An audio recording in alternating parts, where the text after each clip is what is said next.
All right, welcome to Carmela's Daughters YouTube channel. This is Dub. Whoop, whoop. And we are on day plus 253. Yes, child. 253 days since I had a transplant. I am so grateful to be here. It is so amazing that I have come this far. There has been so many things going on in my life right now. I apologize for not making videos regularly like I was doing before. I'm back at work. I'm back to full-time momming. I am just living life, and I apologize. I need to do better. I should do better because I realize how important documenting this journey is. So I'll do better, I promise. But today I wanted to come and talk to you today about something that a lot of people with aplastic anemia and PNH or going through transplant might understand or relate to. And that is steroid-induced diabetes. I know that we often think about diabetes as something that young, old people have, that our memas, nannies, grandmas, mimis had. And then they had to cut out everything and cut out all sugar, and life was just bad for them, or they had to get their foot and arms chopped off. And diabetes is serious, don't get me wrong. It is serious, but I mean, it is something that you can manage, and that is what I have learned over my journey. So I was originally diagnosed with steroid-induced diabetes when I was in the hospital going through the transplant in the 72 days that I spent in the hospital. And I didn't like that diagnosis at all. I had a problem with it because steroid-induced diabetes, as titled, is diabetes that you get because something that your doctor prescribed to you, which is steroids, which they prescribe to you to help you heal, right?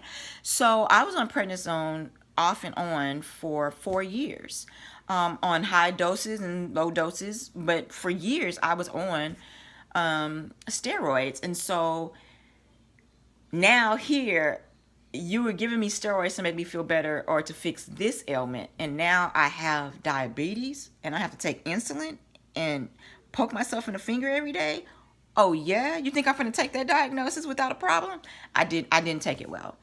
But what I learned from my original diagnosis of aplastic anemia was when I was first diagnosed with aplastic anemia, in those first 3 or 4 years of having, maybe even 4 or 5 years of having aplastic anemia, a chronic disease where you take medicine every day, you can't drink, you're tired, you can't do things like you used to do. Your life is, you have a new normal when you are diagnosed with something like that. So I had a problem with that. I was angry about it. I was resentful about it. I was rebellious about it. I wouldn't take my medicine on time. I wouldn't drink the right quantities of water to flush all the nasty toxic medicine I'm taking. I wouldn't rest. I would push myself to the point of exhaustion. There were so many things that I was doing to self-sabotage myself because I had not accepted my diagnosis of aplastic anemia. And that was a lesson that I had learned on my journey. So when I finally got to the steroid-induced diabetes, I was like, okay, I can't bury my head in the sand and pretend like I don't have this chronic illness, even though it sucks that I have it because I took medicine that was, anyway, I'm gonna let that go. So what I started doing when I was first diagnosed with, well, no, not when when I got home, what I started doing was just kind of not really eating. Well, that wasn't a great idea. And so then I had the pulmonary issues with my lungs, which is completely gone now. And so I wasn't tasting food. I didn't feel like eating. Then I got my taste buds and my appetite back, and then I just started going for it, okay? And then I went to the doctor one day. They took my CBC counts and everything, and my sugar was 620. That's bad. Real bad. Michael Jackson. Like, that's not good. And my nurse was panicking. She was like, oh my God. Okay, we've got to start managing this steroid-induced diabetes. I know you don't want to, but we're going to. So we first started me off on medication and insulin shots. The medication was horrible. The side effects are disgusting. Please, I'm not telling you not to take the medication.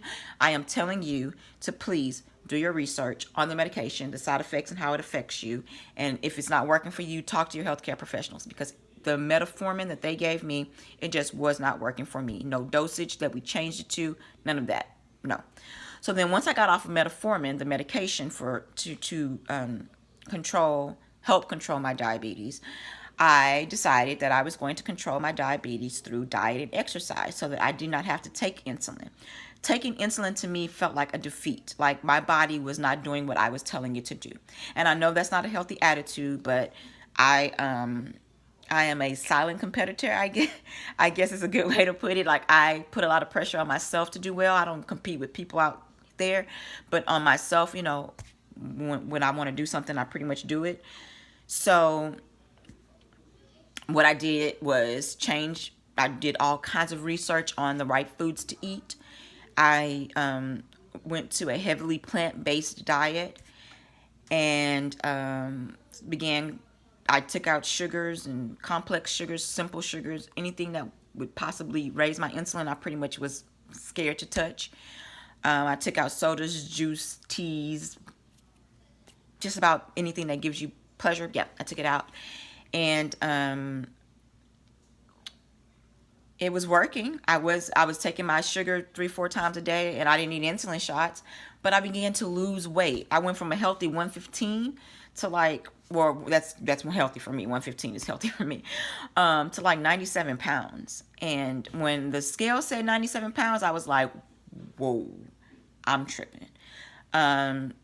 So my doctors and my nurses, they were, sitting in the room with me, and they were like, listen, I know that you hate insulin, but you're going to have to eat more than what you're eating, eat differently from what you're eating, and you're going to have to work with your body and control your diabetes using insulin, exercise, and diet.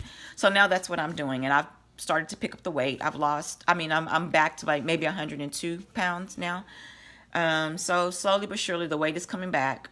I'm still using the formula, eat a carbohydrate with the protein. Water, I drink a lot of water. It's very important. And plus with diabetes, you get thirsty. So I drink about 2 to 3 liters a day. I treat myself with a soda every once in a while. But sugar is a drug, so you have to be careful with that, because once you get it out of your system, you're fine, and then you go back to it. Listen, I did the food for a couple of days, and I had to pay for it. So, I gained a couple of pounds, but anyway, pancakes are delicious. But anyway, my point is that steroid-induced diabetes is something that you did not cause to yourself. You were following a regimen with your medical team to help take care of this ailment or that ailment. And as a result, steroid-induced diabetes can happen. It is not the end of the world. You can still control your diabetes with diet and exercise, and you may still need insulin. And you know what? That's okay, because you're still here. Here I am on day 253, thriving and surviving and living. And exercise is now incorporated into my day. Yoga is incorporated into my day. Lots of water. All of these things which are already good for you anyway. Steroid-induced diabetes. Some patients, once they're off of their steroids, the diabetes just magically disappears. Sometimes it lasts a couple of months. Sometimes it lasts a lifetime. I don't know where I fall in that spectrum yet. It's only been a month-ish since I've been off steroids, and I was, like I said, on it for many years. So I don't know where I'm going to fall. I may very well have to do this for the rest of my life, but guess what? I'm still here. You know what I mean? Like, girl, child, boop, that's nothing. It's something. Don't get me wrong.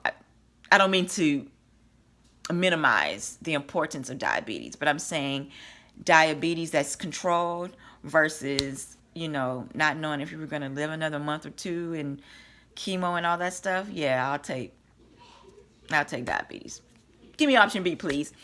So yes, I am doing that. I am working very hard on my book. I am working very hard to get my story out there so that people know that there is life, that you don't have to life keeps going no matter what happens. And life around me is happening. Do you understand me? I mean, it is so much going on around me right now. And people are like, girl, what is wrong with you? You have not lost your mind. Don't get it twisted. I have moments where I'm about to break.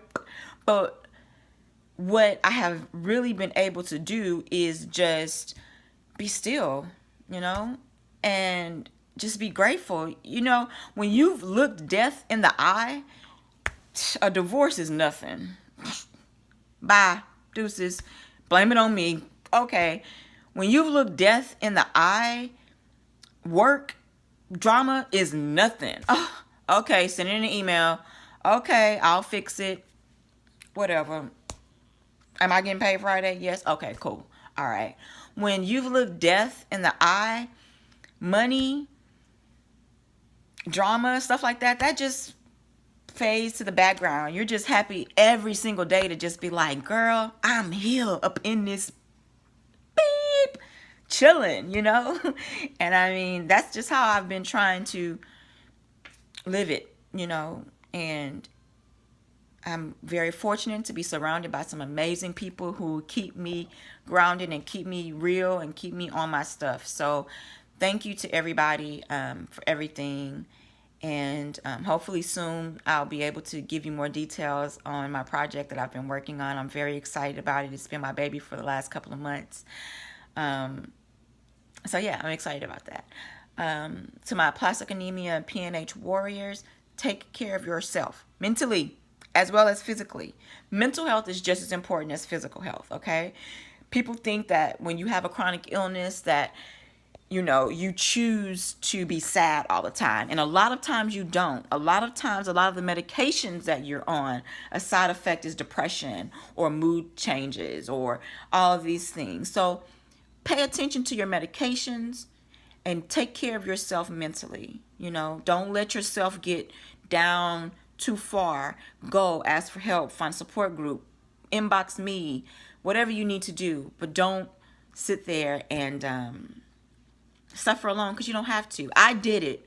I suffered alone for the first 5 years of my diagnosis. And when I finally decided that I wasn't going to do that anymore, figuring out which medications made me feel sad or tired or whatever, knowing that information, just knowing that it wasn't just in my head, you know, that helps a lot.